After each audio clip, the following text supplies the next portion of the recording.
आप देख रहे हैं सूत्रकार समाचार। ये लोग 2014 में कह रहे हैं और विजन क्या देखते हैं कि अरे 2044 यानी 2044 तक तीसरी अर्थव्यवस्था की बात, ये इनकी सोच, ये इनकी मर्यादा, सपना भी देखने का सामर्थ्य खो चुके थे। प्रधानमंत्री नरेंद्र मोदी ने कहा है कि भारतीय जनता पार्टी के नेतृत्व वाली एनडीए सरकार के तीसरे कार्यकाल में देश तीसरी सबसे बड़ी अर्थव्यवस्था होगी। जी हां, आपको बता दें कि लोकसभा में राष्ट्रपति के अभिभाषण पर धन्यवाद प्रस्ताव का जवाब देते हुए पीएम मोदी ने कांग्रेस पर कटाक्ष किया है। तो वहीं 2014-15 के लिए अंतरिम बजट पेश करने वाले तत्कालीन वित्त मंत्री पी चिदम्बरम का हवाला देते हुए कहा है कि सबसे पुरानी पार्टी 2014 में 11वीं सबसे बड़ी अर्थव्यवस्था होने का गौरव प्राप्त हुआ। उन्होंने कहा कि उनके तीसरे कार्यकाल में भारत तीसरी सबसे बड़ी अर्थव्यवस्था होगी। पीएम मोदी ने तत्कालीन वित्त मंत्री का हवाला देते हुए कहा, 2014 में भारत 11वीं सबसे बड़ी अर्थव्यवस्था था। आज भारत 5वीं सबसे बड़ी अर्थव्यवस्था है और फिर भी वे हैं। उन्होंने सपना देखा था कि भारत 30 साल में तीसरी सबसे बड़ी शक्ति बन जाएगा। हम देश को इतने लंबे समय तक इंतजार नहीं करने देंगे। यह मोदी की गारंटी है कि हमारे तीसरे कार्यकाल में भारत तीसरी सबसे बड़ी आर्थिक शक्ति होगा। आगे आप इस वीडियो में देखिए क्या कुछ कह रहे हैं प्रधानमंत्री नरेंद्र मोदी। आदरणीय अध्यक्ष जी, जब हम दुनिया की तीसरी बड़ी आर्थिक शक्ति बनकर के उभरेंगे कहते हैं, तो हमारे विपक्ष में बैठे कुछ साथी कैसा कुतर्क देते हैं। वो कहते हैं इसमें क्या है, ये तो अपने आप हो जाएगा। क्या कमाल है आप लोगों की। मोदी का क्या है, ये तो अपने आप हो जाएगी। मैं जरा सरकार की भूमिका क्या होती है इस सदन के माध्यम से देश को और विशेष करके देश के युवा मन को बताना चाहता हूं, देश की युवा शक्तियों को बताना चाहता हूं कि होता कैसे है और सरकार की भूमिका क्या होती है। आदरणीय अध्यक्ष जी, 10 साल पहले 2014 में फरवरी महीने में जो इंटरिम बजट आया था, उस समय कौन लोग बैठे थे आपको तो मालूम ही है, देश को भी मालूम है। जो 10 साल पहले इंटरिम बजट आया था, उसे पेश करते समय उस समय के वित्त मंत्री ने जो कहा था, मैं उसको कोट कर रहा हूं और एक एक शब्द बड़ा मूल्यवान है जी। जब आप लोग कहते हैं ना कि तो अपने आप तीसरे नंबर पर जा ही जाएगा, ऐसा कहते हैं, उनको जरा समझना चाहिए। ये उन्होंने क्या कहा था, I now wish to look forward and outline a vision for the future. Vision for the future. पूरे ब्रह्मांड के सबसे बड़े अर्थशास्त्री बोल रहे थे। I now wish to look forward and outline a vision for the future. आगे कहते हैं, I wonder how many have noted the fact that India's economy, in terms of the size of its GDP, is the 11th largest in the world. यानी 2014 में 11 number पहुंचने पर क्या गौरवगान होता था। आज 5 पर पहुंच गए और आपको क्या हो गया, क्या हो गया। आदरणीय अध्यक्ष जी, इसी स्पीच पे लिखा है आदरणीय अध्यक्ष जी, आदरणीय अध्यक्ष जी, आदरणीय अध्यक्ष जी, आदरणीय अध्यक्ष जी, मैं आगे पढ़ रहा हूं। गोगोई जी, थैंक यू, आपने अच्छा कहा। मैं आगे पढ़ रहा हूं, ध्यान से सुनिए साथियों, ध्यान से सुनिए। उन्होंने कहा था is the 11th largest in the world. बड़ा गौरव का बात था। There are great things in the store. आगे वो कह रहे हैं there are great things in store. फिर आगे कहते हैं there is a well argued view that in the next 3 decades, India's nominal GDP will take the country to the 3rd rank after the US and China. उस समय ये ब्रह्मांड के बड़े अर्थशास्त्री कह रहे थे कि तीसरे नंबर पर 30 साल में हम पहुंच जाएंगे। 30 साल। और फिर कहा था ये मेरा विजन जो मैं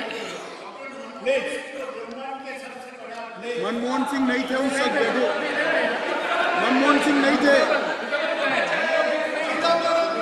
बहुत लोग हैं जो ये ख्यालों में रहते हैं वो ब्रह्मांड के सबसे बड़ी अर्थशास्त्री है। ये लोग 2014 में कह रहे हैं और विजन क्या देखते हैं कि अरे 2044 यानी 2044 तक तीसरी अर्थव्यवस्था की बात। ये इनकी सोच, ये इनकी मर्यादा, सपना भी देखने का सामर्थ्य खो चुके थे लोग।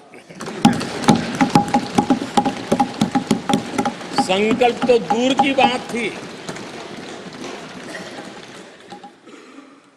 30 साल का इंतजार करने के लिए मेरे देश की युवा पीढ़ी को कह कर गए थे।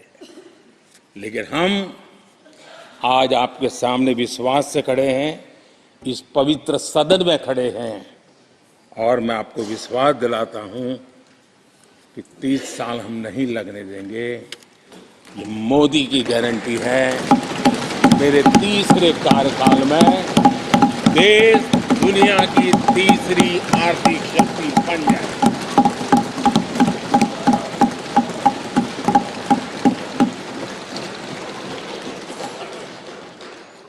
कैसे लक्ष्य रखते थे, उनकी सोच कहां तक जाती थी, दया आती है।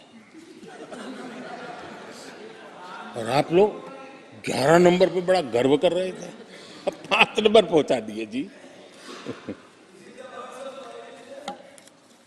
लेकिन अगर 11 पर पहुंचने से आपको खुशी होती थी तो 5 नंबर पहुंचने पर भी खुशी होनी चाहिए। देश 5 नंबर पर पहुंचा, आपको खुशी होनी चाहिए।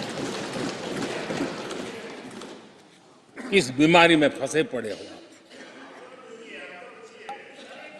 आदरणीय अध्यक्ष जी,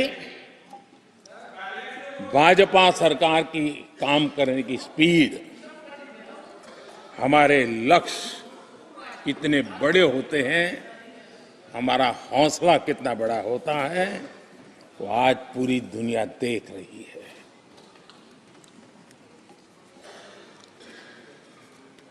और आदरणीय अध्यक्ष जी, एक कहावत है हमारे उत्तर प्रदेश में, खास ये कहावत कही जाती है, 9 दिन चले 2.5 कोस।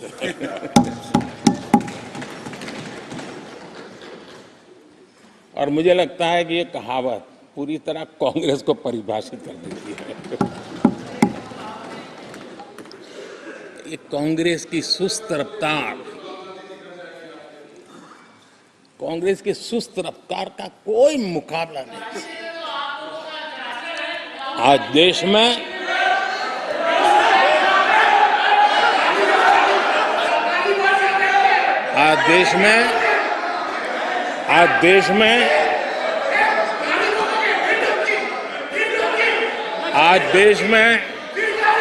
जिस रफ्तार से काम हो रहा है, कांग्रेस सरकार इस रफ्तार की कल्पना भी नहीं कर सकती। आदरणीय अध्यक्ष जी, शहरी गरीबों के लिए हमने गरीबों के लिए 400 घर हमने गरीबों के लिए, आदरणीय अध्यक्ष जी, हमने गरीबों के लिए 4 करोड़ घर बनाए।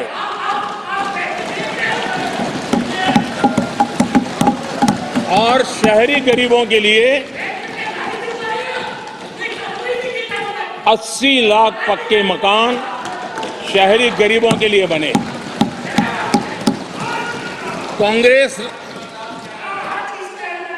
अगर कांग्रेस की रफ्तार से घर बने होते तो क्या हुआ होता, मैं इसका हिसाब लगाता हूं। अगर कांग्रेस की जो रफ्तार थी उस प्रकार से चला होता तो 100 साल लगते, इतना काम करने में 100 साल लगते, 5 पीढ़ियां गुजर जाती। आदरणीय अध्यक्ष जी, 10 वर्ष में 40,000 किलोमीटर रेलवे ट्रैक का इलेक्ट्रिफिकेशन हुआ। अगर कांग्रेस की रफ्तार से देश चलता, इस काम को करने में 80 साल लग जाते। एक प्रकार से 4 पीढ़ियां गुजर जाती। आदरणीय अध्यक्ष जी, हमने 17 करोड़ अधिक गैस कनेक्शन दिए। ये मैं 10 साल का हिसाब दे रहा हूं। अगर कांग्रेस की चाल से चलते तो ये कनेक्शन देने में और 60 साल लग जाते। 3 पीढ़ियां धुएं में खाना पकाते पकाते गुजर जाती। आदरणीय अध्यक्ष जी, हमारी सरकार ने सैनिटेशन कवरेज 40% से 100% तक पहुंची है। अगर कांग्रेस की रफ्तार होती तो ये काम होते होते 60-70 साल और लगते और कम से कम 3 पीढ़ियां गुजर जाती। लेकिन गारंटी नहीं होता कि नहीं होता। अगर आपको हमारा वीडियो पसंद आता है तो हमारे चैनल को लाइक, शेयर और सब्सक्राइब करना ना